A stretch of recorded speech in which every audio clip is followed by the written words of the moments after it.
Welcome. This is a long overdue episode of Romania Through Their Eyes. I'm here with Tom Lovelock, who... Hello, my name is Tom Lovelock. I'm here.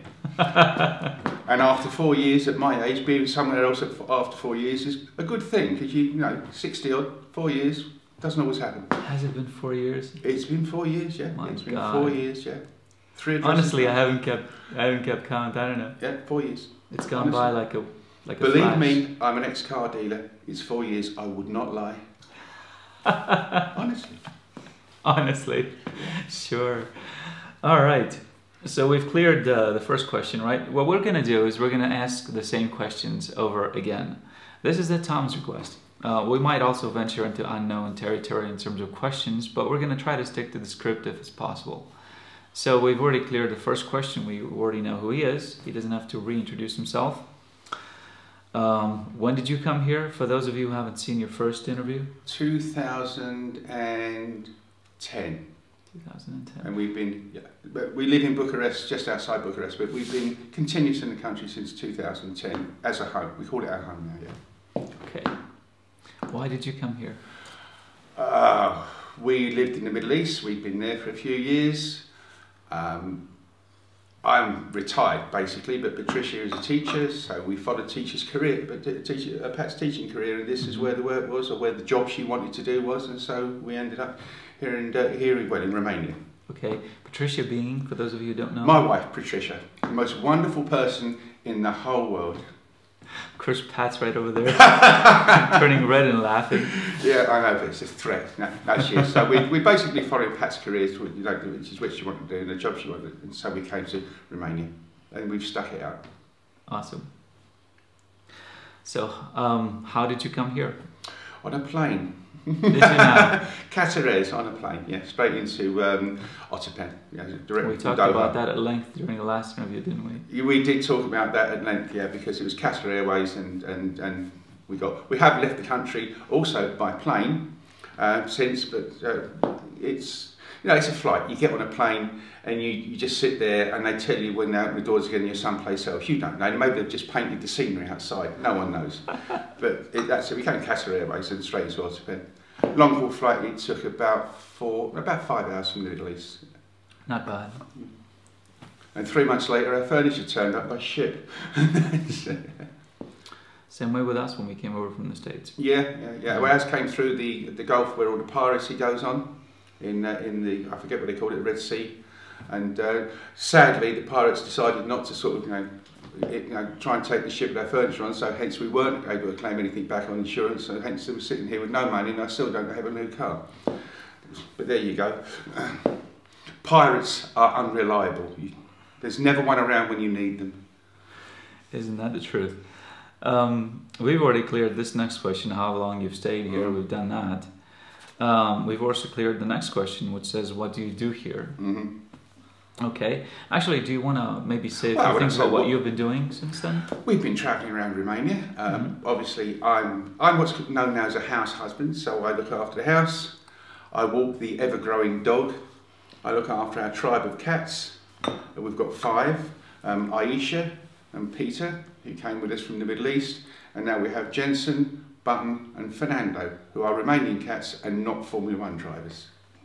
Well, they are Formula 1 drivers, but we've just named our cats after them. Unlike the Formula 1 drivers, I think they've gotten neutered.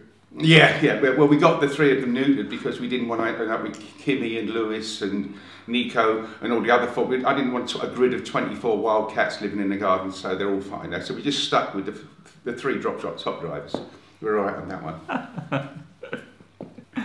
We've since our last interview, we've kept in touch via Facebook, and you always make jokes. It's right. Always a lot of fun. There's no point in looking on the grim side of life because, let's face it, there's enough things to be unhappy about.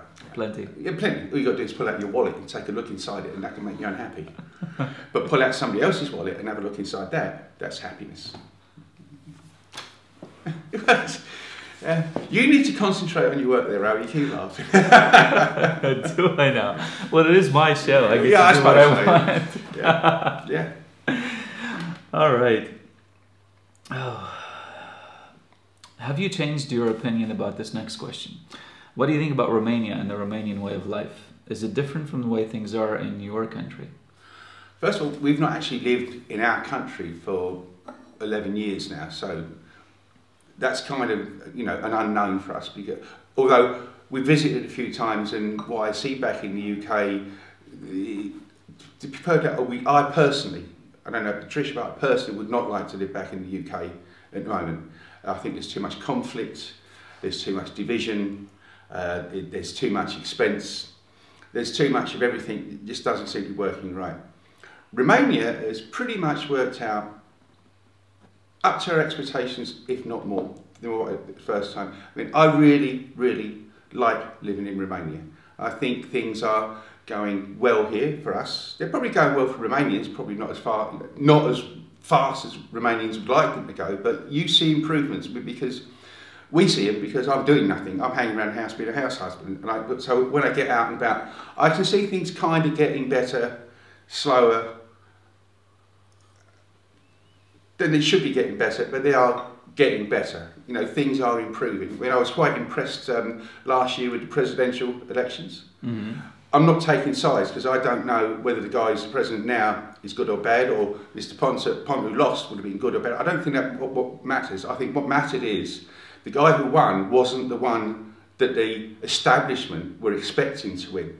I mean, everybody's sitting there thinking, oh, this is all decided, it's all decided by the guys, he goes there, it's all done by fellas in the back rooms of the party headquarters, foregone conclusion, Ponce's going to be the next president. But it didn't work out that way. Now, it may well be that Ponce would have been a better president. But it did show that Romanian people said, no, that this choice of who is or isn't is ours, and not 3 or 4 guys sitting around in a back room. And I think that's a really, really good thing. And it doesn't actually matter whether the new guy's a good president or not. At least you got to choose him, and they didn't get chosen by being anointed by some party machine. That's the thing you should concentrate on. Okay. Do you think that? I'm just the interviewer. See, if you were one of Jeremy Paxman, one of our interviewers, you'd start arguing with me. That's not right. Well, this next question should be interesting. I mean, I'd like to see how your opinion has changed, if any, during the last few years. What do you like about Romania? What do we like? Obviously, from our point of view, we like the cost of living. I mean, there's no denying it. We can't hide behind something saying we're living on the economy. We do okay. I know a lot of people don't, but we do okay, so we like that. The climate is good for us. I like the European climate. I like, all right, the winters, not so much. I mean, no one likes looking out and discovering 40 metres of snow over the top of your car, but you get used to it. We've had 4 winters of it, and no doubt we will get more of them. The weather is great. I mean, it's springtime now, and this place where we are is absolutely beautiful. So all that is absolutely great. I like the people. Romanians, for some mystery reason, keep telling me that Romanians are not good at customer service and after service and things like that. I don't know why they keep saying that, because you are. I mean, we've never really had, I mean, apart from people like Romtelcom and UPC, who always turn up 3 weeks late, I mean, you expect that. But everywhere else you go, in shops, in restaurants, on public transportation, everything, normal everyday life, people are really, really good at the jobs they do. They do them cheerfully, they're friendly, they get on with what they're supposed to be doing. Except, you know, obviously when you're dealing with government officials or government departments, there's millions of bits of paper. I mean, we just re-registered our car. In the UK, 11 years ago, you just filled out a form, stuck it in the post and forgot about it. Here we've got a guy wandering around from 3 different agencies for like a fortnight, paying here, there, bits of paper, stamp, just to re-register a car. You know, you need to get rid of that. That is just idiotic, because, you know, the car was worn out by the time we got it back re-registered. It seems it was disappearing. And also there's whole tribes of people making money out of government inefficient bureaucracy, because they're the only people know how to plough through it. When you go down a Romanian auto registration, you have to queue up to get into the queue to go to the queue. It's stupid. Just sign a bit of paper, send it off. The car falls, traffic cops will look after that sort of thing. But generally speaking, those are irritations, but most of Romania is okay. I mean, if you're dealing with the ordinary people, leave bureaucracy out of the way and government out of the way, which is what I think everybody should do worldwide anyway, it's great. Everybody gets on with doing what they're supposed to do, and they do it well, except the place where we had breakfast this morning in the hotel. I'm not going to give you the name, but you know who you are. But everything, from that point of view, it's really, really good. There's no sort of reason why anybody should, if you like, racially or generically dislike or get fed up with Romania or Romanians. There's nothing like that exists, you know, that differentiates you from anybody else. I think there might be sometimes a little bit of chip on the shoulder in this. I mean, that's like being Irish. I mean, I'm half Irish, and everybody's got a chip on their shoulder about being Irish, depending on whether you're Northern Irish or Southern Irish. Romanians probably got a chip on their shoulder about something. No one cares. Everybody's got a chip on their shoulder about something, whatever your Romanian one is. So, all right, put the chip on the other shoulder and you'll be well balanced. That's what we did. That's why I'm half Irish, half English. English chip, Irish chip. All right. Any fish and chips? No, there's no fish and chips. We were able to get fish and chips. There was, I mean, I rented and raved on about this the last time. I don't like, you know, themed pubs, a pub or themed restaurants, unless, you know, all right, national restaurants like Chinese restaurant, Indian restaurant, Italian restaurant, Romanian restaurant, fine. But, you know, but places like the Irish pub, the English pub, the Romanian pub, and the, you know, Bohemian club. I mean, you know, it's a pub, or it's a club, or it's a restaurant, you know, that does a specific sort of food, that's it. But it was this one in the Bucharest that did quite good, believe it or not, fish and chips, would you believe it? And it was wonderful, except that the guy who cooked it wouldn't go away. Every time, you know, and he goes, how was that chip? I cook them to perfection with special, do you? That's wonderful. And then another man, that fish, we have it specially flown in from Iceland. It's good. It took me 2 hours to get through it by the time it was cold. He kept saying, how was your meal? Well, you know, slow. And so, you know, that sort of thing, just, you know, there's your food, eat it, bugger off, we need the table. You know, but it did, it became kind of a joke. You go down and see how long the bloke can delay you from finishing the meal. But it was really, really good food. So, you know, if you don't have to keep asking me, I've eaten it. And then the place burnt down, so we stopped going there because we discovered that the kitchen, which is where the fire was between the main area and the front door. So you're in having a meal, there's a fire, you're going to be dead, unless you know how to jump out windows. That's it.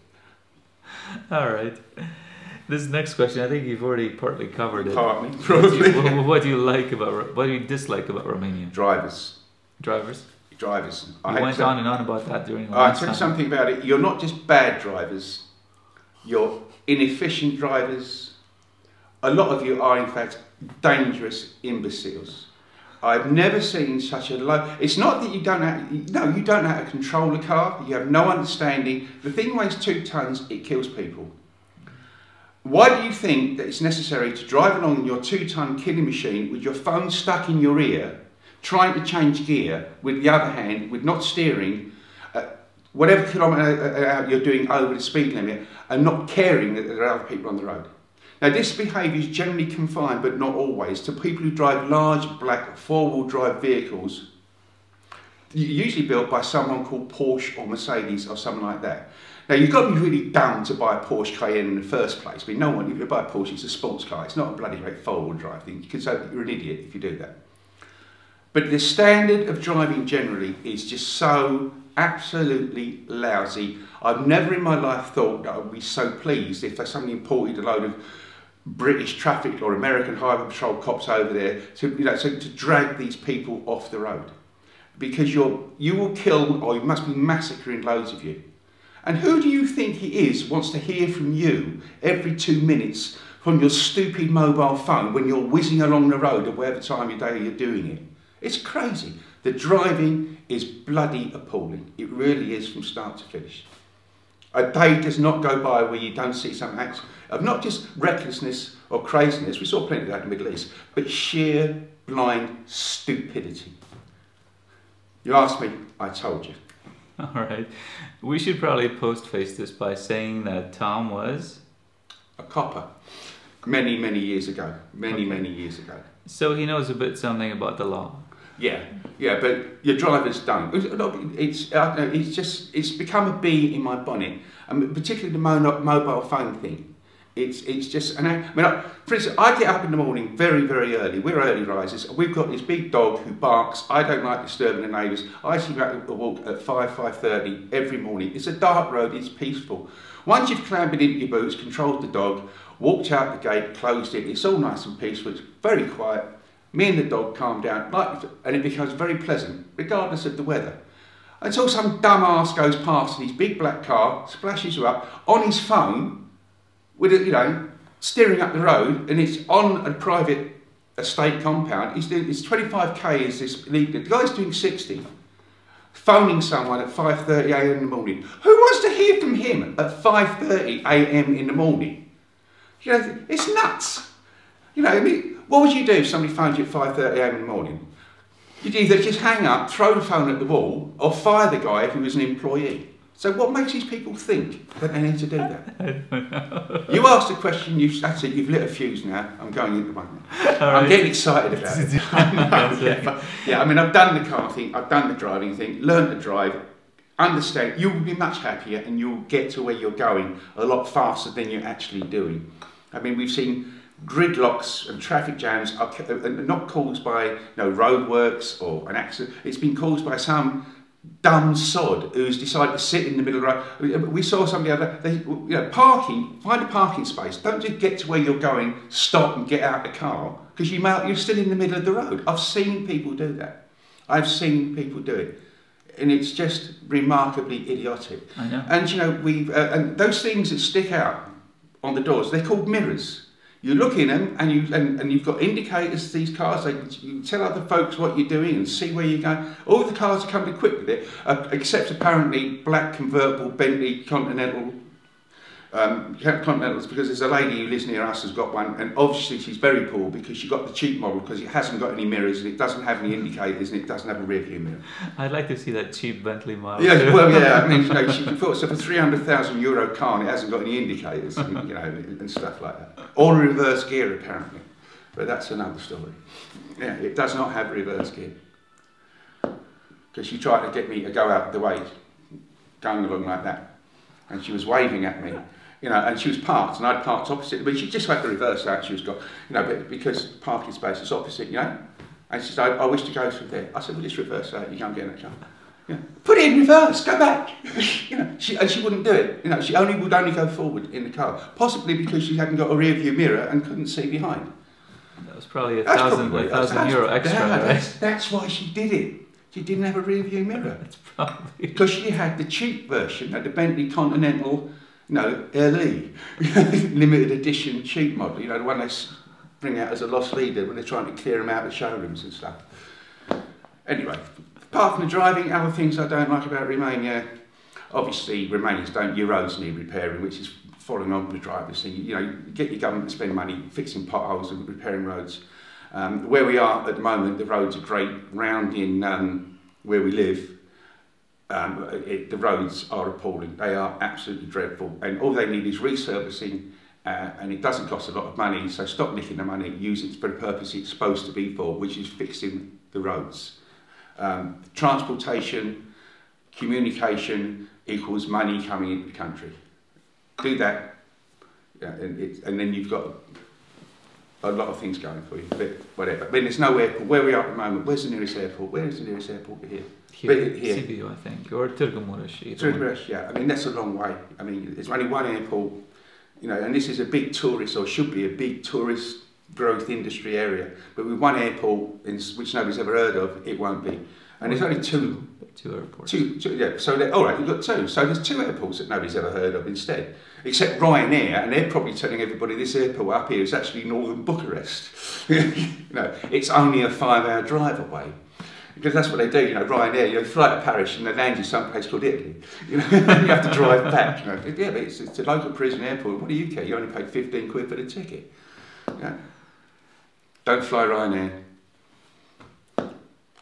They're not a sponsor of my show, so I don't good. Care. Good. Ryanair are not good. And they're not as cheap as they claim now either. And the seats don't have any covers on them or nothing.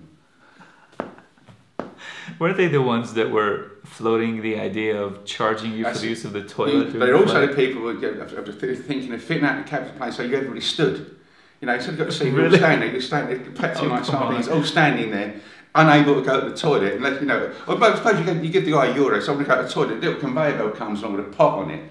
Away you go, think there's €1. You know, spouting out the back. Yeah, we're using it to sort of as part of the fuel for the plane as well. Yeah, that would be definitely taking the piss, wouldn't it? Yeah, but what do you care? You only paid 15 quid for the ticket. There's 50 quid. You want a sandwich? That's another 15 quid. Dude, when was the last? We flew Ryanair once. It was unbelievable. You know, you got nothing. You got absolutely nothing. You just couldn't wait to get off the thing. You know, that's why the pilots dive so much. They go up, they don't fly along, but they just dive because everyone just wants to get off it. So just land. We don't care where you land, just land. So we can get off the plane. Okay, Ryan, now I guess I don't suppose you'll be sending any complimentary tickets in the near future, will you? EasyJet, all right. EasyJet, Tarom. Tarom's a good airline. We like Tarom. Tarom's nice. Okay. Tarom's all right. British Airways, obviously, very good airline. Yeah, very good. Very good, very good.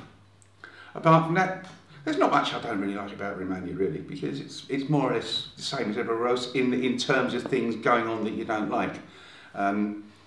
Possibly you should stop thinking there's something unusually wrong about Romania.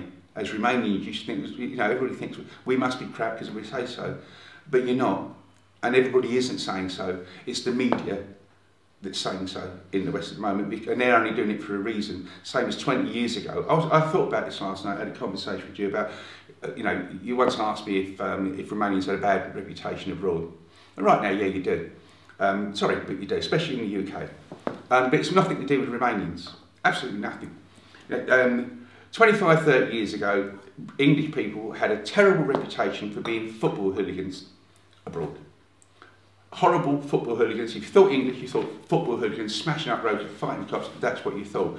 You also have to think about a bloke who owned the media, called Mr. Murdoch, who also owned an organisation called Sky, who now own the Premier Football League, or do all the televising. It's worth billions. He did not want anybody to be watching television, BBC, free-to-air programmes, because football was on, gave and encouraged through his newspaper media, gave the whole thing a bad name, people switched off, he bought the rights cheap, and all of a sudden it's got a multi-billion-pound industry. There's always something going on behind this. What's going on at the moment is we've got in the UK a huge section, but a minority, who are making a lot of good money by moaning about the European Union and saying we should leave the European Union, or will make a lot of money, mostly from graft and in banking industry, if we leave the European Union. And then a lot of them are people who own the media. So they say, right, we can't turn around and say we want to leave the European Union so that we can carry on cheating people through our banks, or because we don't like the over-regulation and so on and so on. So, hold on a second, immigration. Everybody's keen on moaning about immigration. It doesn't matter who's immigrating where, everybody moans about immigration, particularly when times are hard. When times are hard, people get scared. It's very easy to blame it on the guy with the funny accent, or the funny coloured skin, or whoever who's just pitched up to live next door because it's his fault. So we'll start banging on about immigration. That's the reason we really want to leave you. Not that we just want to keep on stealing money from you without any regulation to stop us, but because we like you really. But it's because we don't want these foreigners to come to live here. And so it's the reason, it's the hook they decided to hang their thing and bits and pieces on. So, sadly, now, there is a lot of immigration going to Western Europe from Eastern Europe at the moment. It's perfectly natural. For 50 years, they've been in jail, the poor guys, behind the Iron Curtain. You know, of course a lot of people want to move around a little bit, but you can come the other way if you want. There's nothing to stop people coming the other way. Come visit Romania, visit Albania. Not Albania. Bandits. No. Anyway, Albania, you can visit all this country. Budapest is a beautiful city. Bucharest mostly is a beautiful city. You can actually come to this direction. Immigration free of movement. It works both ways. Stop reading the Daily Bloody Mail and come and have a look. Done. Finished. Next question. I see. So I take it you're not fond of the UKIP. UKIP. Yeah, UKIP will govern. No matter, you know, every time you see this bloke, Nigel Farage, he's holding a pint in one hand and a fag in the other. Now, I like the pint and fag as much as the next man, but not from some bloke who's claiming to end up controlling our Trident nuclear submarines. You know, the guy's always pissed. You know, and all his subordinates And the people who work for him, all fascists and Nazis, they're all getting caught making homophobic or racist remarks, or with their hands in the till, or doing something, the whole lot of them. And he comes across as a perfectly nice guy, but he's also a complete and utter dick. Not that, no, mind you, there again, maybe he should be the bloke in charge of all that country and running their submarines, because look at the other lot. Cameron, Miliband, what's this Scots bloke's name? Salmon, you know, all these people, all up, you know, we're up for a big election. And they say it's going to completely change the face of politics in the UK. Right, the case of politics, the face of politics in the UK is like the left cheek of your arse. So when it's all changed, we'll be looking at the right cheek instead. Doesn't matter, it's still going to be an arse. Yeah. You know what they say, it doesn't matter who you vote for, the government always wins. And so this is what's going on at the moment. They're just blaming, they just need some sort of hook to blame on. So they've decided to blame Eastern Europe immigrants. Yeah, unfortunately, there is a group of people moving around Europe who are guys you just do not want coming into your country. You might end up, but it's the Roma, or it's the Gypsies, or whatever you want to call them. Or in some cases in the UK, it's Irish Tinkers. They're all the same people. They have got the same, with these people are antisocial. They don't have any respect for other people's property, ideas or freedoms. Now, I don't really care how they live, but so long as they take care not to impinge on my freedom. You know, it's not for me to dictate what the Roma do with their children, how they live their lives, but it is for me to dictate, do not come climbing over my fence, do not steal my stuff, do not be a pickpocket, do not do any of these things. I don't think that's being called bigoted or prejudice. I think it's just called common sense. Common sense says you do not like people who behave like that. They behave like that. If they choose to behave like it as a group, then you don't like that group. You know, it's got nothing to do with their ethnicity. You can't say that with these two teeth. Yeah. It's got nothing to do with their ethnicity. It's to do with their behaviour. Right. It's their actual behaviour. You're judging their character, their behaviour, exactly how you're saying it.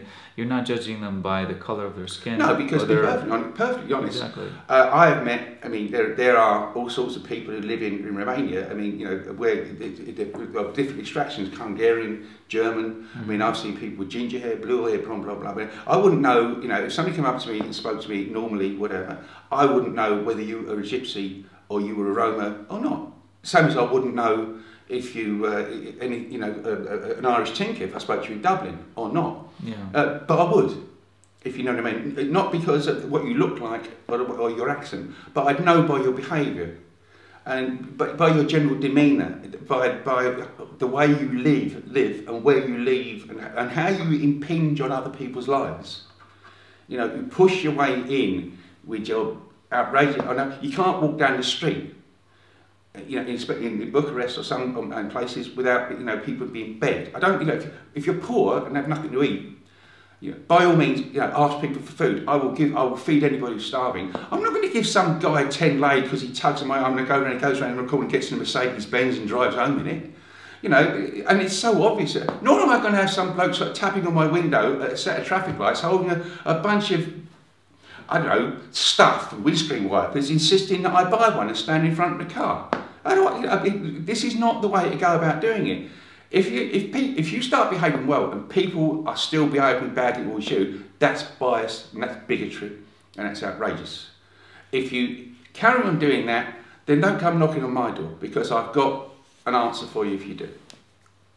I won't cover anything like that as well, but that is, you know, I've seen it, how these places are being despoiled by these people.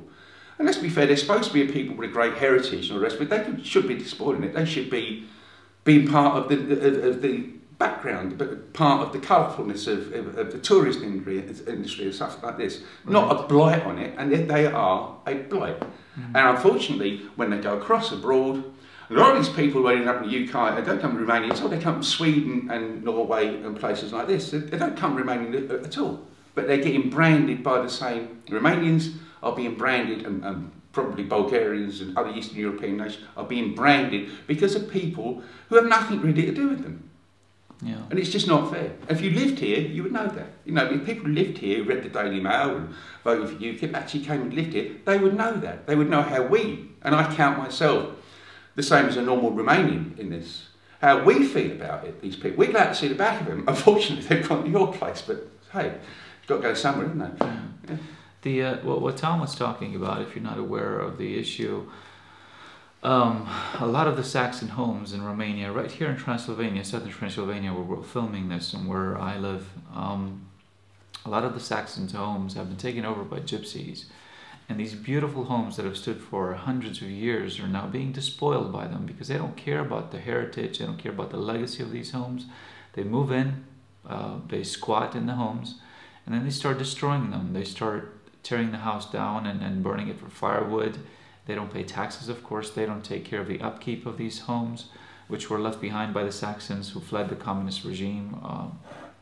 And so these homes are now going to waste. They're literally falling down piece by piece, month by month, and pretty soon there's not going to be much left of many of these homes. So that's what Tom was talking about. Yeah, and not just that, but a lot of the other things. But that's one thing. The other things where where because the area we live, I mean, is to me. I mean, I've spent some time there.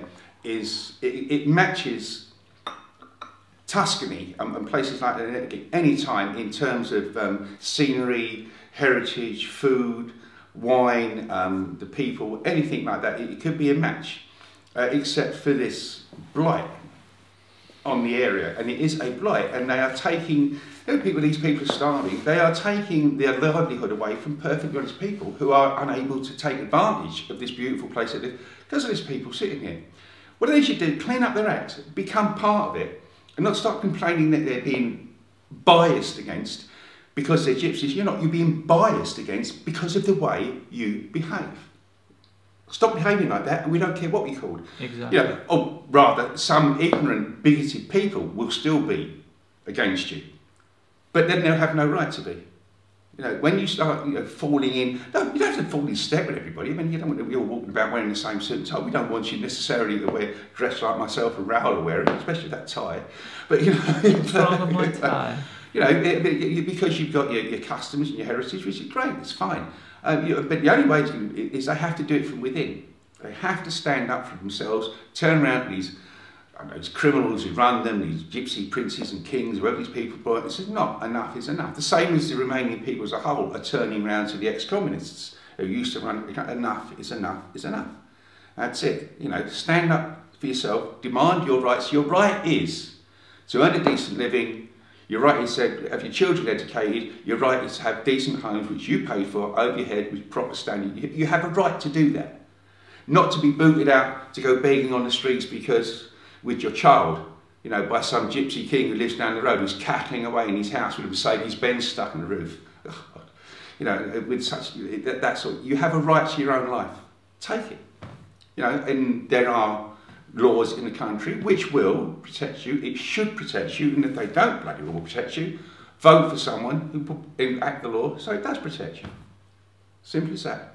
We've all got the same rights, but we've all got the same responsibilities. Mm-hmm. What we've found as Romanians, and a lot of Romanians would agree with me on this, is that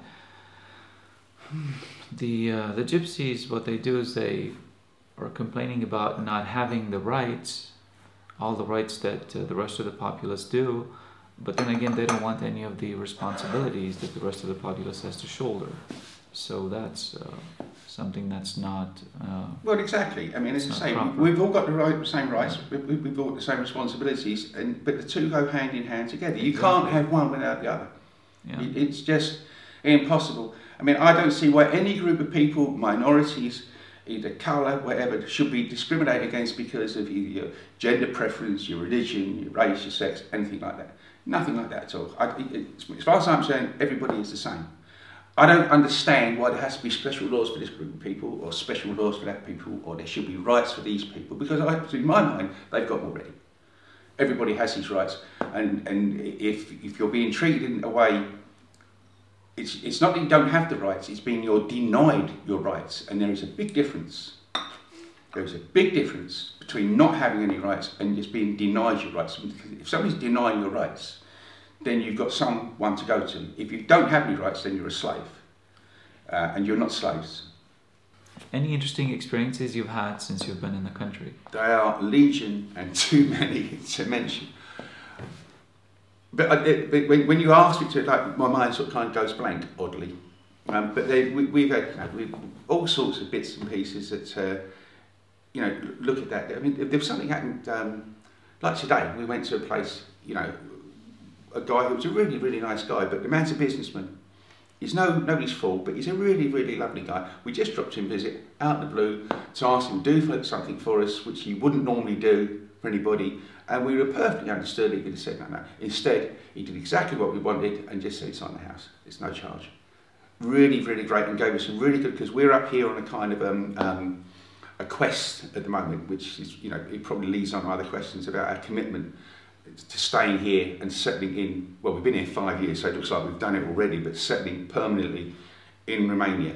And there's a reason. It's an accumulation of all the things that happen to us, both funny, irritating, like the thing about getting the car registered. I mean, that went on and on and on and on. And we had another experience with a previous car. So I think, you know, the good experiences comes from dealing with the people. The bad ones is when you go anywhere near anybody holding a rubber stamp.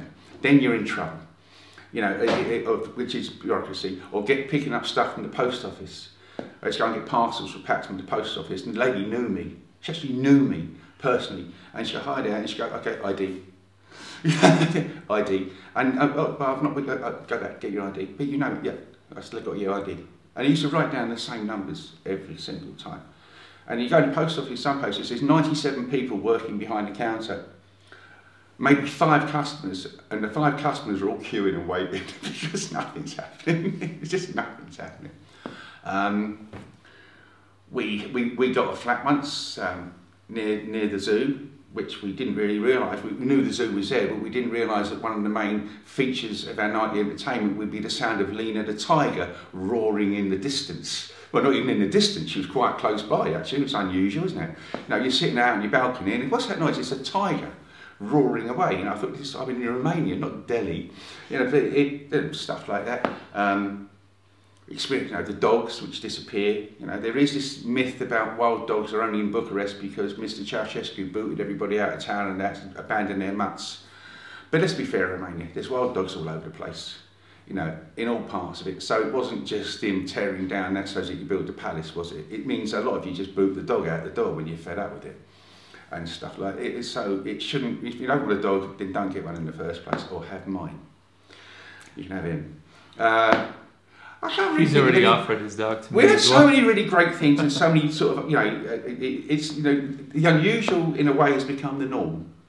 You know, you don't sort of, you know, the things that we used to sort of joke, oh my God, you wouldn't bat an eyelid. Now you think, oh well, you know, yeah, it's Romania, you know, it's normal, isn't it? It's, you know, it's, you know, policemen asleep in cars, or making phone calls and smoking in a patrol car underneath the sign that says, you know, do not smoke in car. You know, don't use your phone in the car, road traffic, big advice. There's the cop asleep under the sign. You know, you think, well, you know, there's probably, that happens quite a lot in Italy as well. Who knows, maybe the British police do it as well. Well, none of them smoke anymore, do they? No, all our policemen are all healthy and multi-ethnic, all of them. Yeah, every one of them. And they're probably all sort of like, yeah. Anyway. But apart from that, Romania it continually surprises, but it continually, the surprise, you just kind of sort of, yeah, because this is, you know, it's the way it is here. It's the norm. As a restaurant we used only last night and the night before. I mean, you live around here, you probably think it's just one of those pizza plus places. We think it's great because you walk in there, the guy, that's what amazes me, the young people here are all multilingual. You walk in there, the guy making pizzas behind the counter is probably, you know, he can speak 3 languages. You know, and well, and understand you. And, you know, and they know what you want. Straightforward. And I find it impressive that you walk into any place, anywhere in France, Italy, wherever, and in Italy, a lot of them don't even speak Italian.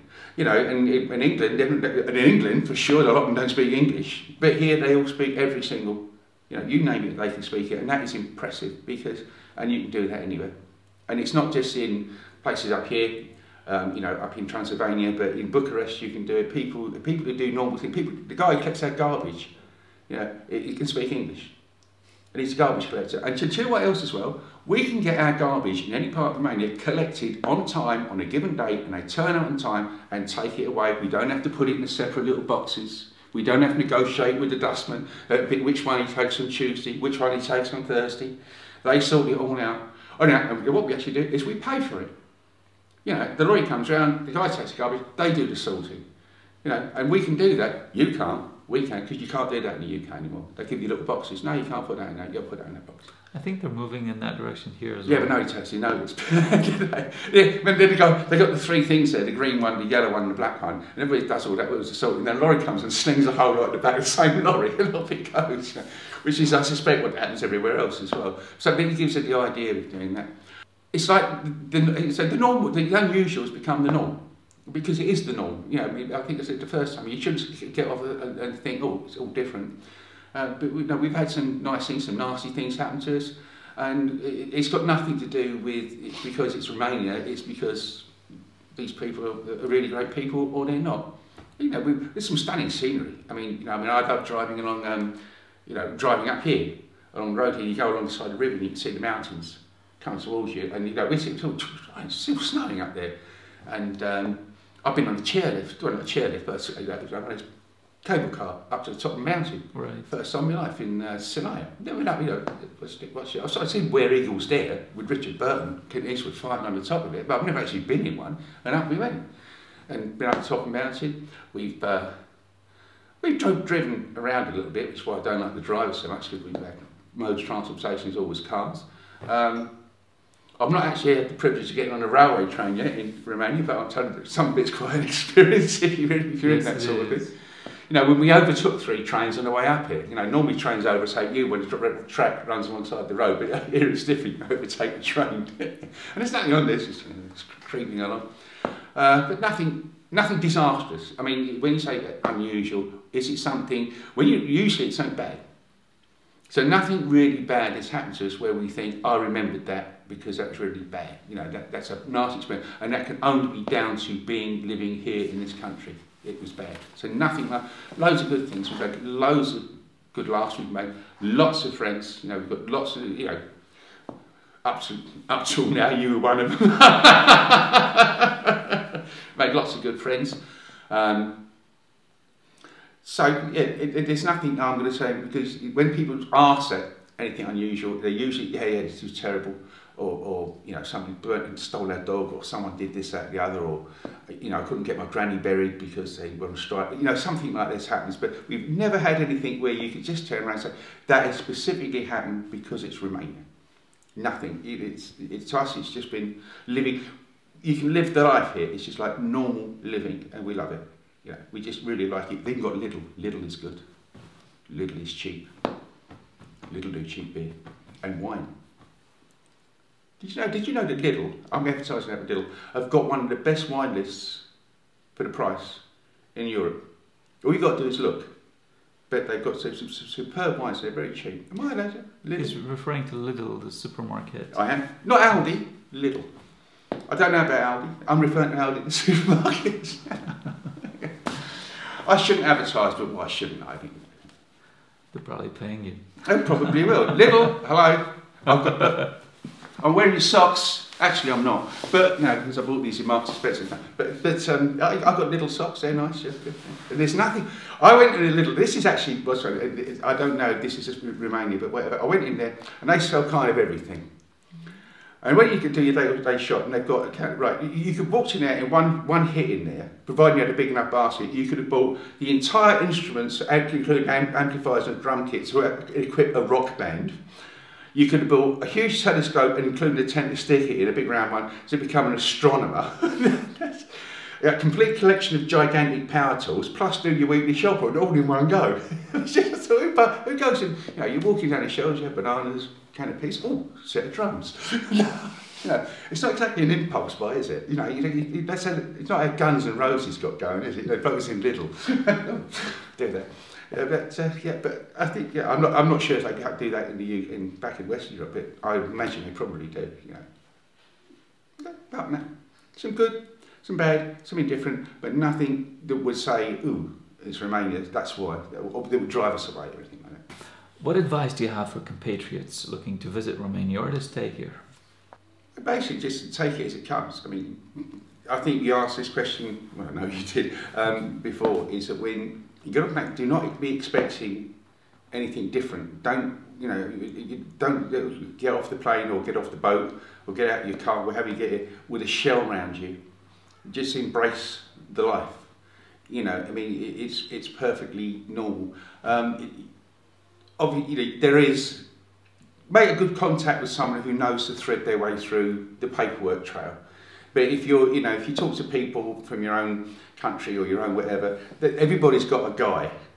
There is always a guy who does this sort of thing. Find out who the guy is and let the guy get on with it and pay whatever the guy charges. It makes life a lot simpler. You know, like, you know, when the thing we spoke about earlier, registering a car, we've got a guy, you know, and he went and did it all.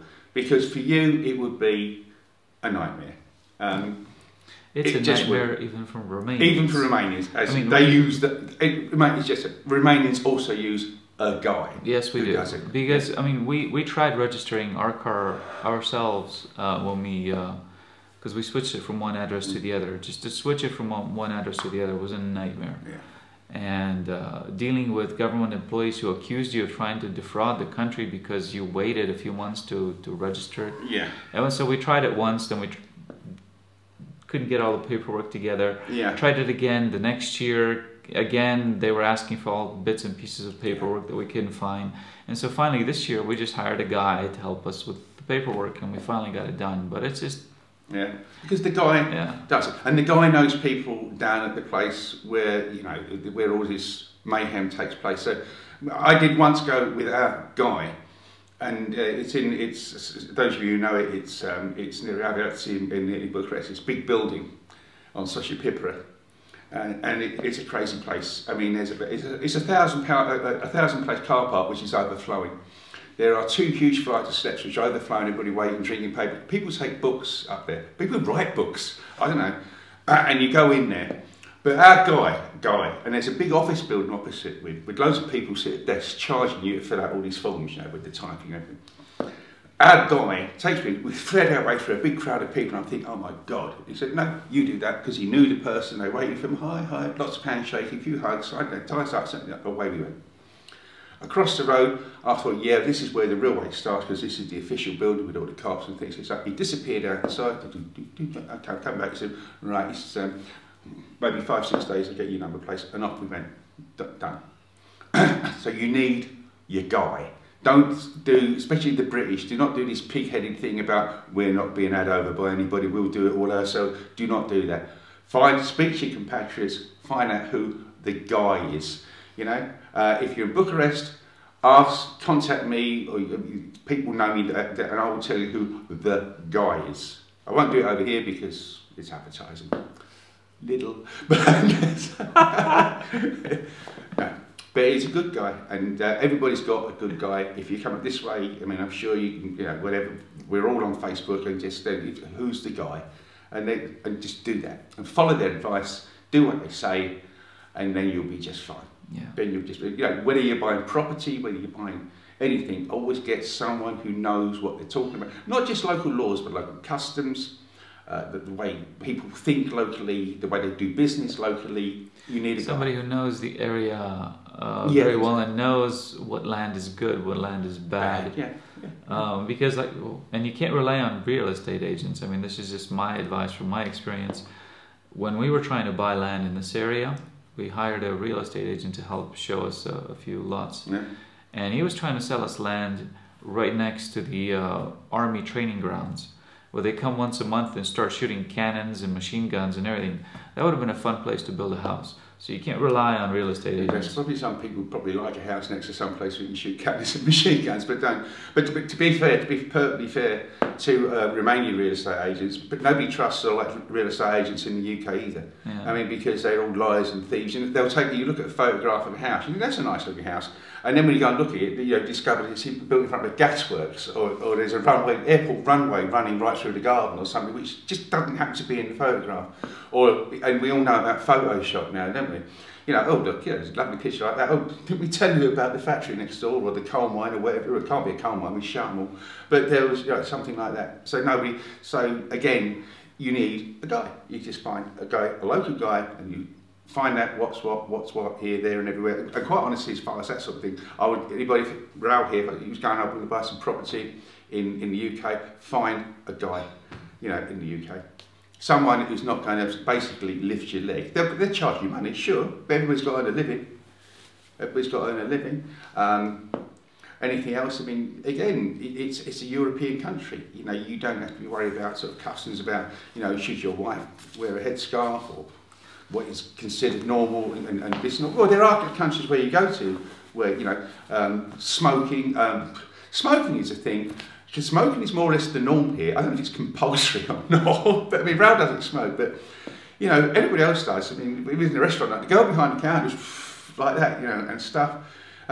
People smoke in restaurants, they smoke in the public, they just smoke. So it's no good coming over there with the, oh, this disgusting attitude. If you don't like it, don't visit Romania, because people smoke in restaurants. There are restaurants which are non-smoking, there are areas which are non-smoking, so is anywhere else.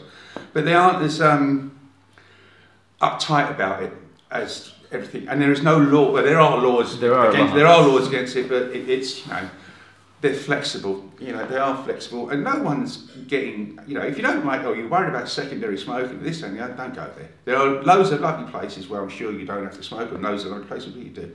But it's kind of the norm, you know, it's not considered, you know, a criminal offence to walk down the street with a cigarette in your hand. It's not even considered to be antisocial. You're trying to turn it antisocial, you know, like drink driving and so on.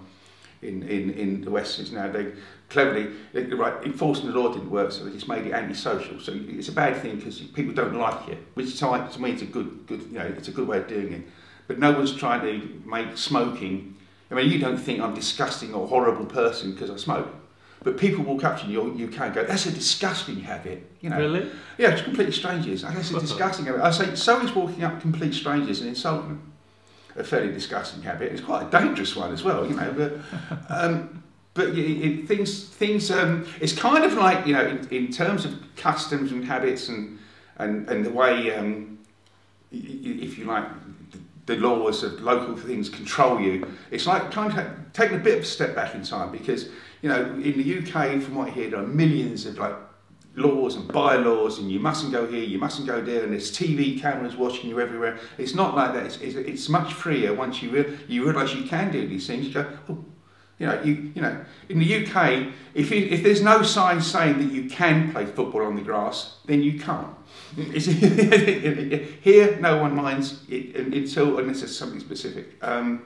You've got to be a little bit do it yourself a little bit here. I mean, you can't sort of just think all I've got to do is phone some phone number, or a carer will come round, or there's a government agent who looks after me because I'm depressed, or someone will give me come around this sort of therapy or counselling or something like that. Here it's kind of, you know, you've got to stand on your own 2 feet and, you know, and get on with it, you know, and so but apart from that, you don't have to worry too much. It's not like, you know, he's not getting on the dark side of the moon. Great album.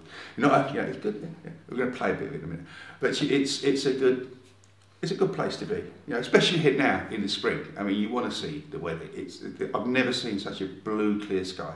It really is gorgeous. Absolutely gorgeous. Good. So the last question, then, have you learned any Romanian phrases now? You've had 5 years in the country. To be right, I'm going to be perfectly honest, I have not been as diligent as I should be. This is what I can do. I can more or less read Romanian fine. I mean, really? I can get, you know, the important stuff. I know road signs, I can read headlines in newspapers. I understand what the news is when it's running over there, because it's always about some guy in politics being put in the back of a police van or something like that. I can understand that. So I can get by in shops and things like that. I know the important phrases, which to my mind are always please, thank you, these sorts of, you know, the sort of things, you know, that you need to know. I mean, the first 2 words you learn in any language are please and thank you. Don't matter where you are, that's where you go. I know the difference between verog and terog, you know, and some of the things, pat is obviously better.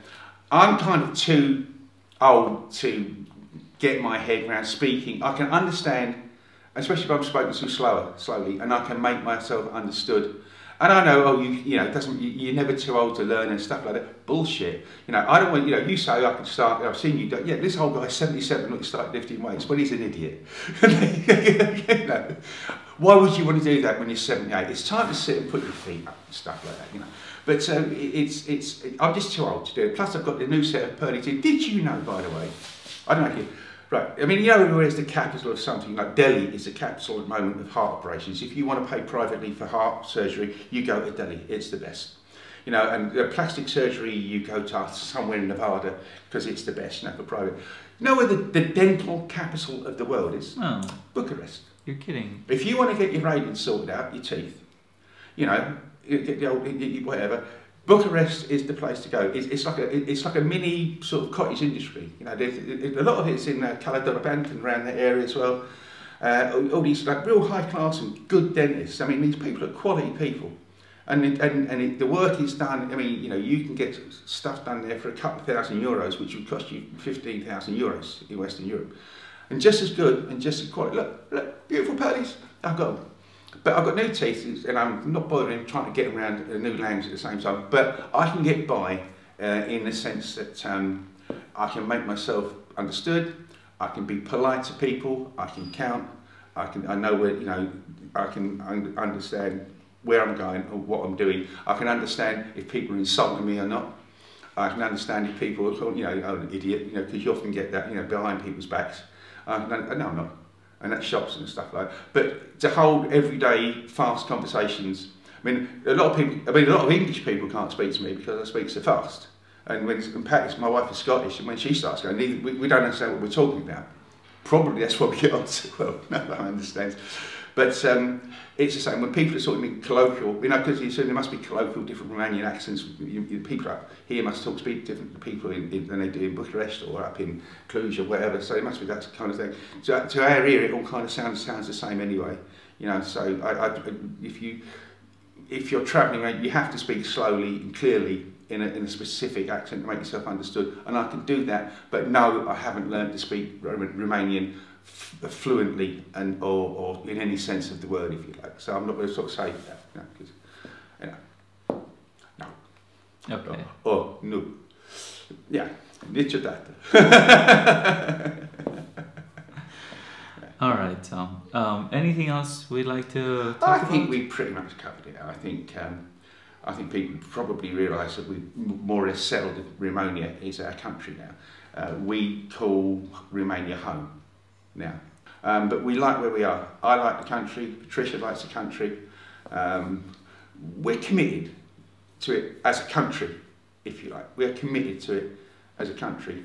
So as far as it, and at the same time I'm committed to the European Union as a union. I mean, I really, really am. And I think it's the two things are going to work together really well. And I can see a big future for this country. And I think the country's got a big future. People like you in it, and so on, and people like Elena Stasi, who Patricia's met, nice guy, and stuff like that. But I've met a lot of nice people, bright people, intelligent people, people who know what they're looking for, and so you'll do okay. You'll do okay. You want to buy a dog? In fact, okay, that's about it really. But you know, oh, good luck. I mean, if you're looking for a nice country to come and live in, here it is. Here it is. Yeah. Thank you. Okay, my pleasure. Can I shut up now? Sure. Okay, you've recorded.